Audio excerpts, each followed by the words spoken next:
S, ಇದರ ಜೊತೆಗೆ ಭಾರತದ ಈ ನಡೆ ಈ ಹಿಂದೆ ಸುಲಿಬೆಲೆ ಅವರೇ, ಭಾರತ ಏನು ಹೇಳಿದ್ರೂ ಕೂಡ ವಿಶ್ವ ಕೇಳಿಸ್ಕೊಳ್ಳೋ ಪರಿಸ್ಥಿತಿಯಲ್ಲಿ ಇರಲಿಲ್ಲ. ವಿಶ್ವ ಬೇರೆಯದ್ದೇ ರಾಗ ಹಾಡ್ತಾ ಇತ್ತು. ಆದರೆ ಈಗ ಬದಲಾದ ಸನ್ನಿವೇಶದಲ್ಲಿ ಈ ದಶಕಗಳಲ್ಲಿ ಭಾರತದ ಪರವಾಗಿ ನಿಂತವರ ಸಂಖ್ಯೆ ಜಾಸ್ತಿ, ನಿಲ್ತಾ ಇರೋರ ಸಂಖ್ಯೆ ಜಾಸ್ತಿ ಆಗ್ತಾ ಇದೆ. ಈಗ ನೋಡ್ತಾ ಇರೋ ಪರ್ಸೆಪ್ಷನ್ನೇ ಬದಲಾಗಿದೆ. ಭಾರತ ಏನು ಹೇಳುತ್ತೆ ಅಂತ ಕುತೂಹಲದಿಂದ ನೋಡೋ ದೇಶಗಳ ಸಂಖ್ಯೆ ಜಾಸ್ತಿ ಆಗಿದೆ. ಪ್ರಬಲ ರಾಷ್ಟ್ರಗಳು ಜೊತೆಗೆ ನಿಲ್ಲುವ ಸಂಖ್ಯೆ ಜಾಸ್ತಿ ಆಗಿದೆ. ಕಾಲಾಂತರದಲ್ಲಿ ಬದಲಾದ ಪರಿಸ್ಥಿತಿ ನೀವು ಹೇಗೆ ನೋಡ್ತೀರಿ? ಒಂದು, ಈ ದೇಶದ ಪ್ರಧಾನಿ ಇದಾರಲ್ಲ, ನಾನು ಮತ್ತೆ ಇದನ್ನು ಹೇಳಿದರೆ ಕೆಲವರಿಗೆ ಕೋಪ ಬರ್ಬೋದು. ಅವರು ಗುಜರಾತಿಗಳು ಬಿಸ್ನೆಸ್ ಮನ್ಗಳು. ಯಾರಿಗೆ ಏನ್ ಕೊಟ್ಟು ಅವ್ರನ್ನ ತಮ್ಮ ಹತ್ರ ಸೆಳ್ಕೊಳ್ಬೇಕು ಅಂತ ಅವ್ರಿಗೆ ಗೊತ್ತಿದೆ. ನೀವು ಅಮೆರಿಕಕ್ಕೆ ಭಾರತದ ಪ್ರಧಾನಮಂತ್ರಿ ಅಮೆರಿಕಕ್ಕೆ ಕೊಡುವಂತ ಒಂದು ಅವ್ರ ಜೊತೆ ಮಾಡ್ಕೊಳ್ಳುವಂತ ಡೀಲ್ಗಳು ಬೇರೆ. ನಾನು ಹೇಳ್ತಿದ್ದೆ, UK ಜೊತೆಗೆ ನಿನ್ನೆ ಒಂದು ಒಪ್ಪಂದ ಆಗಿದೆ. ಆ ಒಪ್ಪಂದ ಏನು ಅಂತಂದ್ರೆ ಬೈಲ್ಯಾಟ್ರಲ್ ಟ್ರೇಡ್ ನ ಒಪ್ಪಂದ. ನಾವು ಯುದ್ಧದ ಮಧ್ಯದಲ್ಲಿದ್ದೀವಿ. UK ಒಂದೇ ವೆಸ್ಟರ್ನ್ ಕಂಟ್ರೀಸ್ ನಲ್ಲಿ ನಮ್ಮ ವಿರುದ್ಧ ಮಾಡಿ ಪಾಕಿಸ್ತಾನದ ಪರವಾಗಿರ್ತಾ ಇದ್ದಿದ್ದು. ಆದ್ರೆ ಇದರ ನಡುವೆ ನಾವು UK ಯೊಂದಿಗೆ ಒಂದು ಬೈಲ್ಯಾಟ್ರಲ್ ಟ್ರೇಡ್ ಒಪ್ಪಂದ ಮಾಡ್ಕೊಳ್ತಾ ಇದ್ದೀವಿ ಅಂತಂದ್ರೆ ಎಲ್ರಿ ಅವ್ರಿಗೆ ಗೊತ್ತಿದೆ ಯಾರ್ಯಾರು ಎಕನಾಮಿಕಲಿ ವೀಕ್ ಆಗ್ತಿದ್ದಾರೋ ಅವರಿಗೆ ಭಾರತದ ಸಪೋರ್ಟ್ ಬೇಕಾಗಿದೆ ಅಂತ.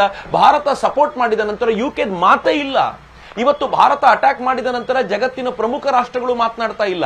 ನೀವು ಯಾವ್ಯಾವ ರಾಷ್ಟ್ರಕ್ಕೆ ಏನೇನ್ ಬೇಕೋ ನಿಮ್ಗೆ ಆಶ್ಚರ್ಯ ಅನ್ಸುತ್ತೆ Bhavana. Pakistan being a Muslim country, ಒಂದು ಮುಸ್ಲಿಂ ರಾಷ್ಟ್ರ ಎಕ್ಸೆಪ್ಟ್ ಟರ್ಕಿ ಪಾಕಿಸ್ತಾನಕ್ಕೆ ಸಪೋರ್ಟ್ ಯಾರು ಮಾಡ್ತಾ ಇಲ್ಲ. ಸೌದಿ ಅರೇಬಿಯಾ ಇಸ್ ಸೈಲೆಂಟ್, ಅವರು ನ್ಯೂಟ್ರಲ್ ಅಲ್ಲ, ಭಾರತದ ಪರವಾಗಿದ್ದಾರೆ. United Arab Emirates silent, neutral ಅಲ್ಲ, ಭಾರತದ ಪರವಾಗಿದ್ದಾರೆ. ನೀವು ಅನೇಕ ಮುಸ್ಲಿಂ ಕಂಟ್ರಿಗಳು, ನನಗೆ ಆಶ್ಚರ್ಯ ಆಯಿತು, ನಿನ್ನೆ ಕತಾರ್ ಓಪನ್ ಆಗಿ ಹೇಳಿದೆ.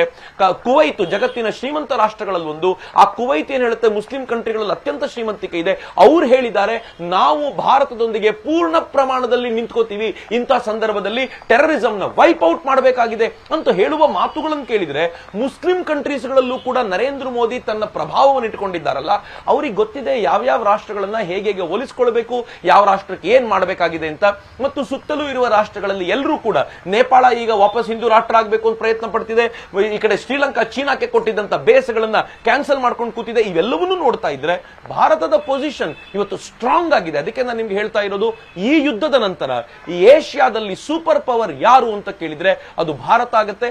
ಭಾರತವನ್ನು ಕೇಳಿದ್ರೆ ಮುಂದಡಿ ಇಡೋದು ಸಾಧ್ಯವಾಗದೇ ಇರುವಂತ ಸ್ಥಿತಿ ಬರುತ್ತೆ. ಅಕಸ್ಮಾತ್ ನಾವೇನಾದ್ರೂ ಕೊಲ್ಯಾಪ್ಸ್ ಆಗ್ತೀವಿ ಅಂತ ಆದ್ರೆ ನಮ್ಮ ಜೊತೆಗೆ ಜಪಾನ್ ಕೊಲ್ಯಾಪ್ಸ್ ಆಗುತ್ತೆ. ಜಪಾನ್ ಇರ್ರಿಲೆವೆಂಟ್ ಕಂಟ್ರಿ ಆಗಿ ಉಳ್ಕೊಂಡ್ ಬಿಡುತ್ತೆ. ತೈವಾನ್ ನ ಹೋರಾಟ ಟೋಟಲಿ ಸತ್ತೋಗ್ಬಿಡುತ್ತೆ. ಹೀಗಾಗಿ ಇವತ್ತು ಭಾರತ ಉಳಿಯೋದು ಜಗತ್ತಿನ ಅನೇಕ ರಾಷ್ಟ್ರಗಳಿಗೆ ಬೇಕಾಗಿದೆ. ಹಿಂಗಾಗಿ ನೀವು ಚೈನಾದ ಒಂದು ಥ್ರೆಟ್ ಅಂತ ಅನ್ಕೊಳ್ಳೋದು ಇಲ್ಲ, ಅಗತ್ಯ ಇಲ್ಲ. ಮತ್ತು ಜಗತ್ತಿನ ಪರ್ಸೆಪ್ಷನ್ ನಾವು ಚೈನಾನ್ ಮುಂದಿಟ್ಕೊಂಡೇ ಚೇಂಜ್ ಮಾಡೋದು ಸಾಧ್ಯ ಆಗ್ತಾ ಇದೆ ನಮಗೆ. ಚಕ್ರವರ್ತಿ ಸುಲಿಬೆ.